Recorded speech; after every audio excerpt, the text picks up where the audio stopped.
All right, you ready for this? Have you ever been introduced to somebody and a second later you forgot their name? If you want to know about that and other things all about memory, stay tuned to Mysteries Mysteries. I am Mr. E, and we are going to explore all things mysterious in the world of psychology.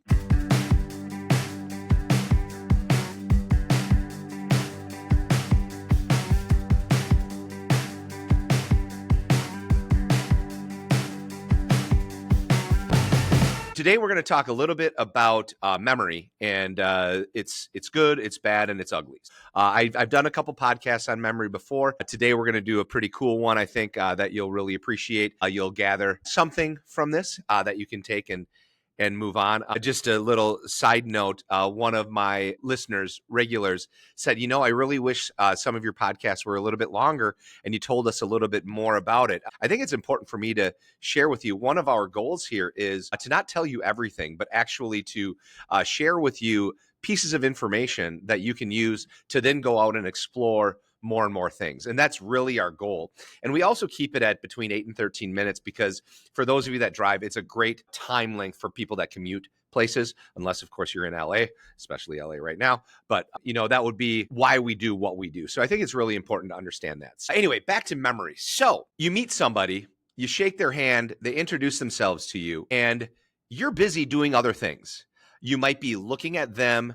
You might be concentrating on your handshake, making sure that it's not too soft, not too firm, that sort of thing. You're looking at their hairline, their looks, their clothing, whatever, but you're a little bit distracted. And in fact, what happens is you don't forget their name. It actually is that you never, ever stored their name into your memory. And it's something called encoding failure. So you have three parts of the process of memory. You have encoding, you have storage, and you have retrieval. Encoding puts it into storage. Storage is the holding place, the vessel that keeps your memories. And then retrieval is getting that information back out of your memory. So with encoding failure, what's actually happening is you never put it into your memory because you are distracted. A couple examples would be when you misplace your keys and you say, I forgot where I put my keys. It's not that you forgot where you put your keys. You just never encoded where you set them down. So I guess you could say it's forgetting, but it was never placed into storage because you were busy doing something else. I think the classic one is this. Where is my cell phone? I think that's one of my favorites right there is you are so absent-minded. And that's another phrase for encoding failure. You're so absent-minded about your mind is on other things, okay? And you just kind of forget where you're at. So those are a couple things with encoding and encoding failure. From there, what we do is we store information, and we store information in our memory banks. We have, it's a whole bunch of different parts of the brain, but to simplify the process, we have two parts of our brain that are a couple of the main components. One is the cerebellum, which is our center for balance in our brain, but it's also a center for muscle memory. So that's going to help with our motor cortex in our frontal lobe. It's going to allow us to do movements, motor skills like walking and talking, things that we don't ever have to think about. They're stored there, so we do them automatically. And then we also have the hippocampus, and this is the one that's involved with the memory that we're talking about today. The hippocampus, by the way, the cerebellum is right back here. The hippocampus is buried in the the base of our brain, not by the brainstem, but more towards the middle. And the hippocampus is involved with connecting memory and emotion. And it is the center for all things episodes, all things episodic in our life. So all of our life experiences are processed by the hippocampus, and all things semantics, like facts that we learn, anything that we have to declare with conscious recall, things that we have to remember to do, are going to be housed and processed in the hippocampus. So the hippocampus is involved with this storage that we're talking about right now. And all of our memories are stored in this location. And as we're talking about storage, we have really three steps to this process. We have sensory memory, which is our instantaneous memory for visual and acoustic items. Then we have our short-term memory, which is, our memory, it's going to be short-lived as long as we pay attention to something. It's going to have limited space. Some people claim that it can maintain about 7 plus or minus 2 items at any given time. And then we have our long-term memory, which is our limitless storage bank. And that's going to be what is taking place when we're processing memories in the hippocampus and trying to retrieve those memories. So we store them and they're processed in the hippocampus. And if we don't use them, if you've ever seen the movie Inside Out, where they take those balls of memory and they remove them, okay, they remove them from the young girl's memory. That is something called storage decay.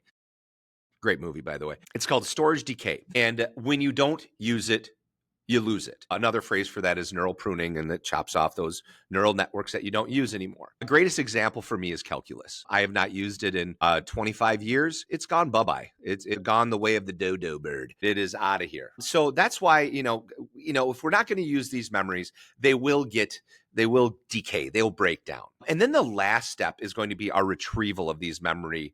And that retrieval is grabbing things out of long-term memory and placing them back into short-term memory, where we are now consciously aware of whatever it is that we want to recall. Now, what's super cool about this is that when we talk, you might say that you have a limited memory or you have a bad memory, that sort of thing. But I'll just give you a little tidbit here. If I were to ask you about recess in kindergarten, you're going to immediately go back there and you may think about things that you have never thought about in the last however many years. And that proves kind of the limitless nature of our memory, that it is just, stuff is there and we don't even know that it's there until we need it or we are made aware of it. So super fascinating. Last piece I want to talk about is how we strengthen memory. And this is the piece that I really want to hone into here for the last 3 or 4 minutes. If you think that you have a not so great memory and you want to improve that memory, I'm just going to give you a couple really healthy pieces of information to use to take your memory to the next level.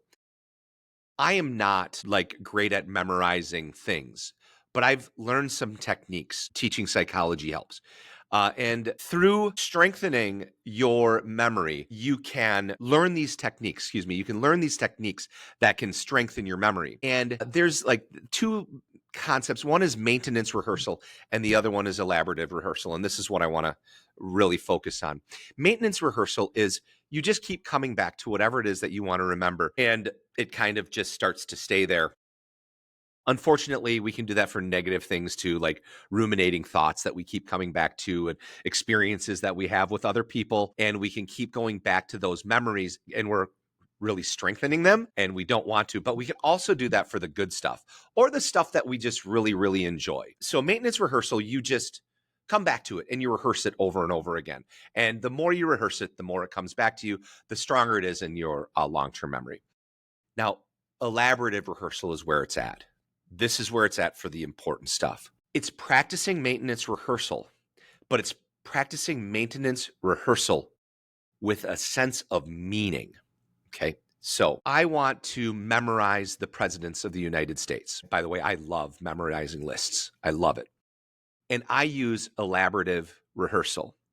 And what it does, you can go through president's numbers 1 through 47, and you can just go off of them, off of a list, and just sheer memory. That would be maintenance rehearsal. But I practice something called elaborative rehearsal. So I give meaning to what these presidents have either done or some little anecdote about them. So if I were to pick William Howard Taft, William Howard Taft is not an incredibly famous president, but I can immediately say he is president number 27 because he is the heaviest president of all time. So in my mind, I say that he weighed 270 pounds. So number 27, 270 pounds.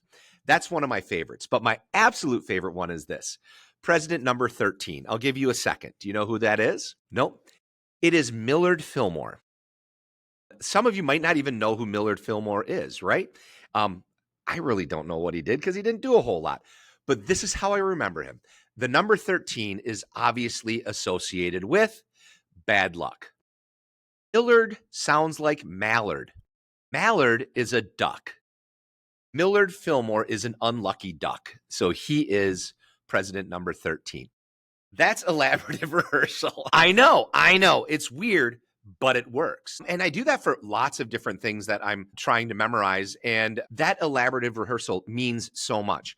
Now, to get it to important stuff, if you are a student or you are a teacher or you are a parent of a student and they're struggling with math, one of the reasons there's a big struggle with math is sometimes there's no semantic meaning. Like you have all of these algebraic formulas and these X's and Y's and variables, and it can lose meaning. And that's why it can be so difficult to learn and memorize math. But as your brain matures, you will slowly but surely, and practice, repetition, you'll slowly but surely start to develop those neural networks where elaborative rehearsal is possible. And now math starts to mean something. And so the more the meaning in math, the more you enjoy the math, the better you are at math. And a lot of times people say that you have to be good at math to enjoy math. But actually, experiments that have been done, surveys that have been done, actually proves that the happier you are with math, the more you improve it. And that really is based off of semantic meaning of the information, and therefore you can practice elaborative memory. So those are just a couple little pieces about memory. Believe me, the topic of memory is limitless, just like your memory. And so stay tuned. We'll talk more about memory, but we appreciate you here at Mysteries. We thank you for joining us. Make sure you follow us. And hey, until next time, we'll see you.